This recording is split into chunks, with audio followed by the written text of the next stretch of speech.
Hello, and welcome to Alchemy for Empaths. Today, I'm diving into a topic that has been requested by my audience. I have had a lot of interest anytime I post about it, and yeah, it definitely comes up in with my one-to-one clients. So we're going to dive into burnout. So if you've ever tried taking time off, setting boundaries, or even changing careers, and you're still exhausted, then this one is for you. So, burnout isn't just physical. So, for empaths and intuitive leaders, it's a deeply energetic and emotional state to be in. And today we're going to unpack the hidden root causes of burnout and what it takes to truly heal and lead with energy and clarity again. And, if you're not in a leadership position, this is can be about self-leadership. It can be about leading your home life. So, let's dive in. So, what have we been taught about burnout? So, most people think burnout is the formula. I've done too much work.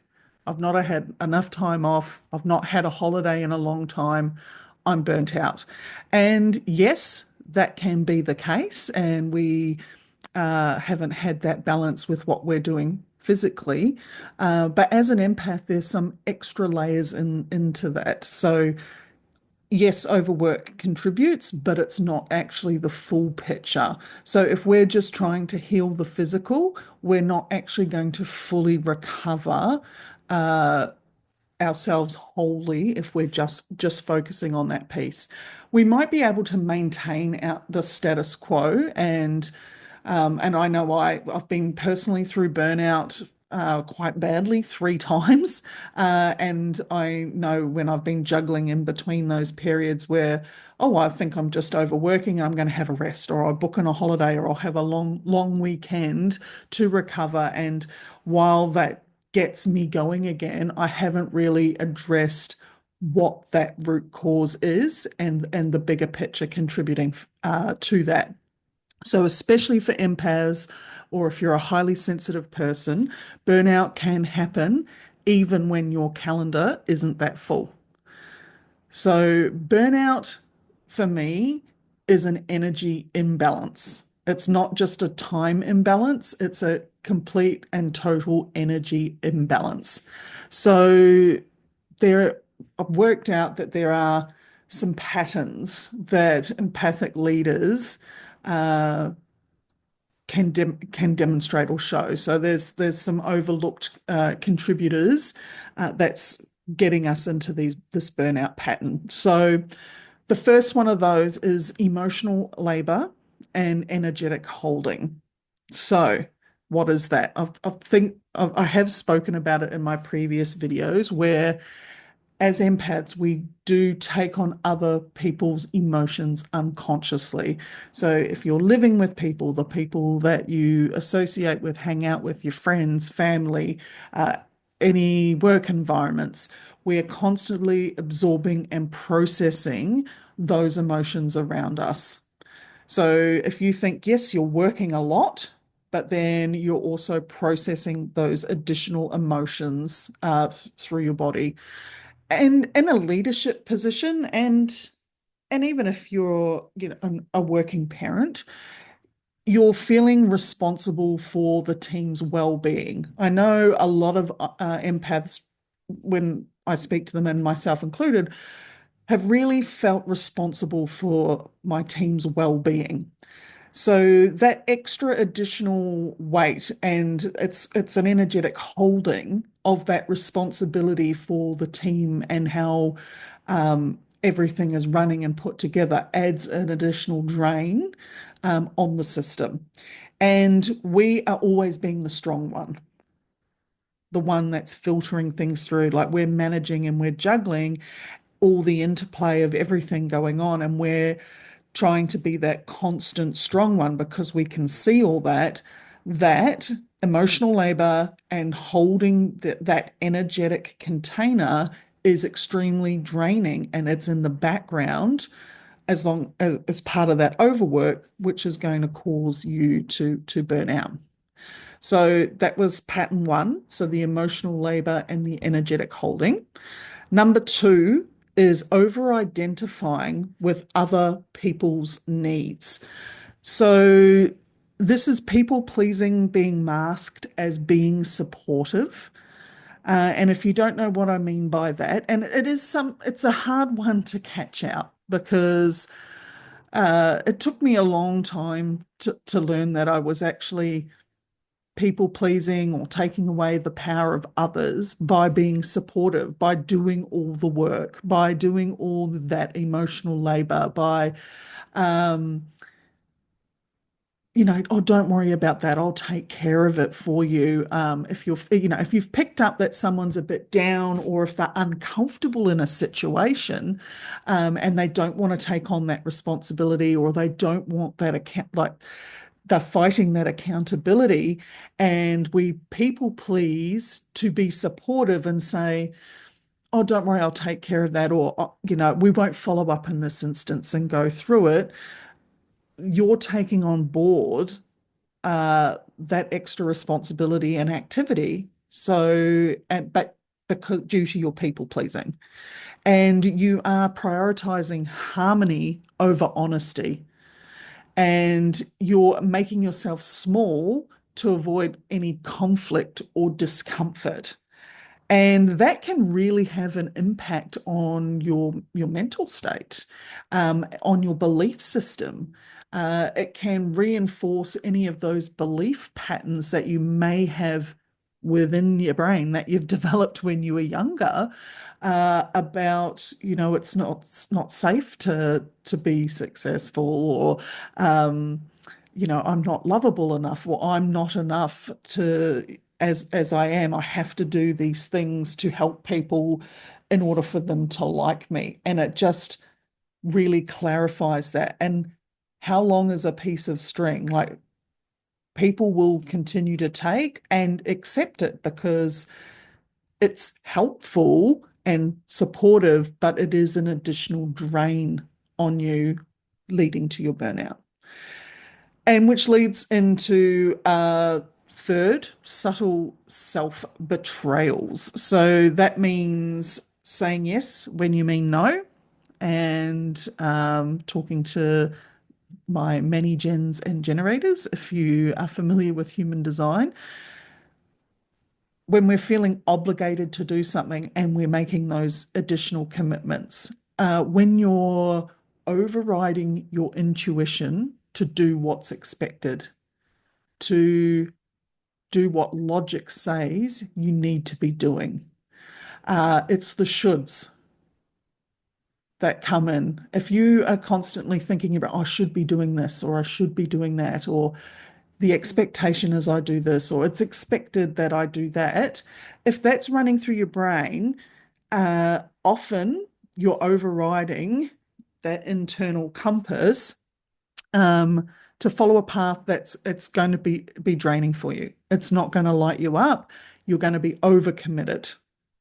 And it also dismisses your own needs as not urgent, because what is expected is more important than what you want and what your body needs and what you desire to do. So the subtle self betrayals on a daily basis is very taxing on your system. So, yes, this was me. I thought I managed my time well. I'm an extremely productive person. Like, if I look at my talents that I have, I'm very organized. And I'd fit in a lot in, and I thought, well, yeah, I'm just overwhelmed with a lot of things to do, and I'm tired and I haven't had enough rest. Um, but what I didn't realize at the time was I'm always trying to manage everybody else's energy too, as well as my own. And that's what was really draining me. And another piece that's just come to me as well is, and it ties in with these subtle self betrayals, is this alignment piece. Now, if you are in an environment that isn't your yes, and it's not aligned with those values, your goals, where you want to head, uh, and that can be very taxing because the mental gymnastics you've got to do to get yourself out of bed and functioning, to put in the effort to do what's expected, places an additional strain. So you're constantly thinking and using that energy to level up, and to put it out there. So, and then you layer in that overwork piece, you've got to do overtime, etc. On top of it, you're done. So, definitely something to evaluate and can be a contributor to that empathic burnout. So, what is burnout actually trying to show you? So, burnout is essentially a callback to sovereignty because we've been ignoring our needs, our wants, our desires, our our rights as a human body, essentially. It reveals where we have energy leaks, and also and it sort of identifies where we have outdated roles playing out. So, are we a rescuer? Are we a fixer? Are we being an overachiever? Or are we being a martyr? We might be blaming the environments that we're working in and the demands that they place on us, but it really does call for us to reflect on, well, what are we willing to accept and what are we putting up with? And, it's not just about, oh, I'm just going to leave my position and get another job. That doesn't fix it because these same patterns and behaviors will come out again. It really is about having some self-reflection to see what what am I giving myself over to? And it's not weakness at all. You're a highly sensitive person. It's really hard to navigate all that emotion and feeling all the time. So it's not weakness, it's wisdom. And as a teacher, burnout says you don't have to carry it all, but you have to choose yourself and to choose wisely. So, what to do instead? So, what are some practical tips or energetic shifts that you can make if you feel like you are in a bit of a burnout pattern? So I like to audit my energy, and this can be daily, couple of times a day, weekly, whatever works for you. But it's about where are we giving from obligation instead of alignment. So even if you're doing an end of day review, did I intentionally do it or did I feel like I felt obligated to do it? Or it was the should or the expectation. Uh, you want to think, well, am I leading from a place of fear of letting people down, fear of being seen incompetent, fear of not being enough, fear of not knowing what I'm doing?